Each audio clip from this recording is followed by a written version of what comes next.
Hey y'all! Today we are going to be making some empanadas, also known as patadillos. We're going to put some ground chicken in the pot. We're going to add some sazon and of course the holy trinity of black people. Onion powder, garlic powder, and black pepper. We're going to put some of that in there.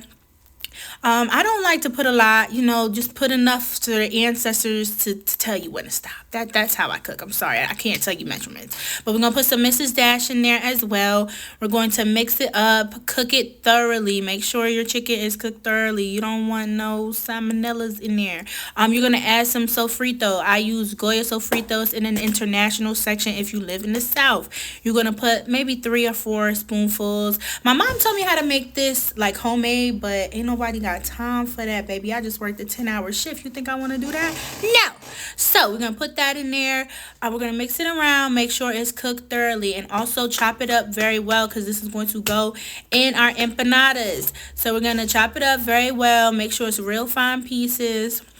That takes a little time, not too much though, but we're going to put that in there, and then we are going to get our empanada wraps. You can make these from scratch. Again, I don't got time for that. So we're going to put our meat in there like a little spoonful. Don't overstuff it because they will rip if they're defrosted. We're going to add some ground chicken. We are going to add our raisins too. Now, let me tell y'all something. I learned this from a Dominican chick from the Bronx. Ain't nobody trying to hear, oh, raisins in the empanadas. This is not a debate. This is not up for debate. You put the raisins, you put the cheese. Some people don't like the raisins. That's their business, baby. I'm putting raisins in mine. I don't know. The Dominican girls from the hood ain't never let me down. And they're not going to let me down today. So you're going to crease the edges, press on the edges. Make sure that they're closed thoroughly. Typically, you will fry these. I like to bake them. It's much healthier if you are baking them. I don't want the grease all on my stuff and high cholesterol. I'm working on that. I'm already a big girl. So you are going to crease the edges. Use a fork to make sure you lock those edges in. That makes sure that none of the filling comes out. You're going to place them on a pan. I'm going to do another one for y'all to see. Because when they're defrosted, they're kind of stuck together. So make sure that you're not ripping them. Again, don't overstuff it. Put your chicken there in the middle. Add you some raisins.